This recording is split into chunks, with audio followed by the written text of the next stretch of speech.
à quelles conditions un père peut prendre la légitime défense de son fils.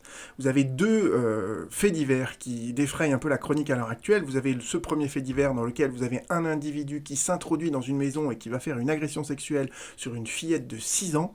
Et donc le père revient chez lui avec plusieurs amis, ils écument le quartier, ils arrivent à identifier l'auteur de cette infraction et le père roue de coups la personne qui a agressé sa fille. L'autre cas de figure qui s'est présenté hier, vous avez un enfant qui est racketté par un jeune homme, donc un soir le père se présente à la place de son fils, le racketteur essaye de le racketter aussi, le père revient chez lui, prend son fusil de chasse et tire sur le racketteur en le blessant grièvement à la jambe. Donc dans les deux cas de figure, vous voyez, se pose la question de savoir est-ce que le père a agi en situation de légitime défense de lui-même ou de son fils. Alors la légitime défense, elle est définie dans le code pénal, c'est cette phrase, enfin c'est cet article-là. Les deux alinéas se disent à peu près la même chose. Je vous relis le premier alinéa et on va après décortiquer les conditions d'application de la légitime défense. N'est pas pénalement responsable la personne qui, devant une atteinte injustifiée envers elle-même ou autrui, accomplit dans le même temps un acte commandé par la nécessité de la légitime défense d'elle-même ou d'autrui, sauf s'il y a disproportion entre les moyens de défense employés et la gravité de l'atteinte. Donc tout ça, c'est dit de manière très ampoulée, comme on sait le faire en droit.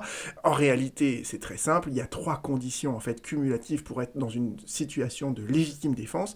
D'abord, il faut qu'il y ait une atteinte injustifiée envers soi-même ou envers autrui. Autrement dit, on peut parfaitement faire la légitime défense de soi-même, mais on peut également faire la légitime défense de quelqu'un d'autre. Donc le père peut parfaitement agir en état de légitime défense de son enfant. Mais pour ça, il y a 2 conditions supplémentaires. Il faut que la réponse, l'acte de légitime défense, soit réalisé dans le même temps que la menace injustifié envers soi-même ou envers autrui, dans le même temps. Il faut qu'il y ait cette unité de temps. Et enfin, il faut que la réponse soit proportionnée. Vis-à-vis de quelqu'un qui vous menace à main nue, lui tirer avec un coup de carabine, c'est disproportionné.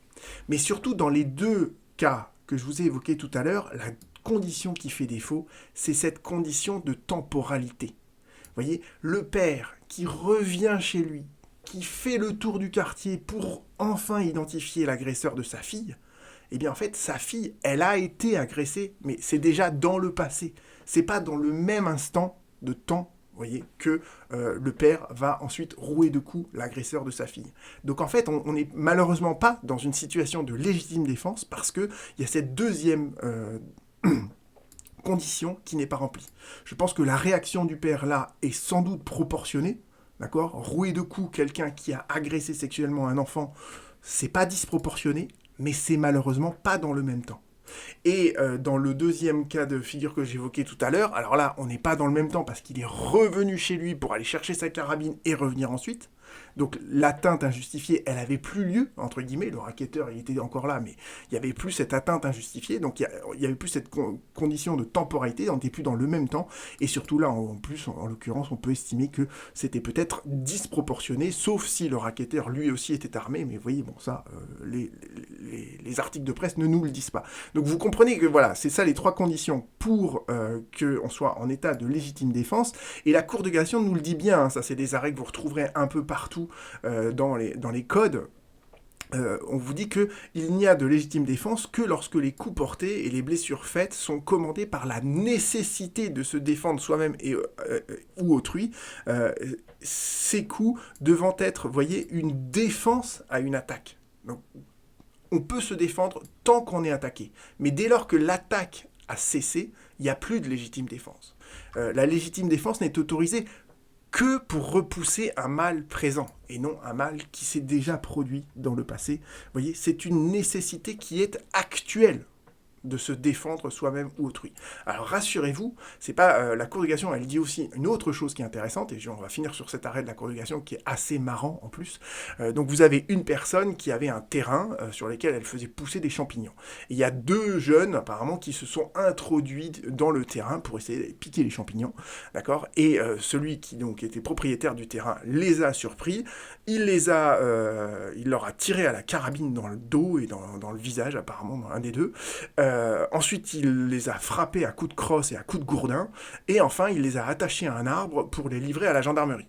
Et là, la Cour de cassation a dit, bon, bah, on n'est pas dans un état de légitime défense, parce que c'est quand même disproportionné d'aller donner des coups de fusil, des coups de crosse et attacher à un arbre des voleurs de champignons. Donc, il n'y a pas de légitime défense. Cependant, nous dit la Cour de cassation, et c'est ça qui est intéressant, et c'est ça qui finalement va être plaidé par les deux parents en question, le juge pénal, qu'est-ce qu'il va faire? En fait, il va apprécier le comportement de tout le monde. Et il va surtout apprécier si les victimes, donc celles qui sont victimes à qui on a tiré dessus et qu'on a attaché à un arbre, elles ont effectivement le statut de victime, mais ces victimes-là, elles ont quand même commis des dégradations, elles ont commis un vol aggravé, elles ont commis des infractions pénales qui justifient en fait un partage, et c'est ça qui apparaît ici, un partage de responsabilité pénale.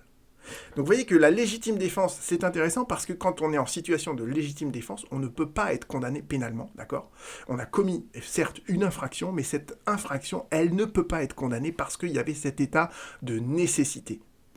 Donc, quand on écarte la légitime défense, la personne qui s'est défendue, elle a commis une infraction qui va être sanctionnée, mais elle va être sanctionnée à la mesure des autres infractions qui ont été commises au même moment par les victimes, d'accord? Et ça va permettre un partage de responsabilité. Et donc, en fait, au final, les deux parents, dans les deux faits que je viens de vous rappeler là, ils vont sans doute peut-être être condamnés, mais à des choses qui sont absolument symboliques. Alors évidemment, on préférait qu'ils ne soient pas du tout condamnés, parce que leur réaction, elle paraît humaine, d'accord? Et je comprends qu'on réagisse comme ça. Voilà.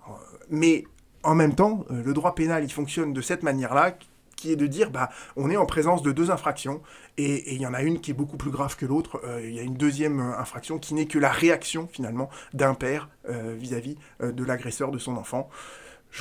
Voilà, je pensais que c'était important de faire une vidéo sur cette problématique. À bientôt.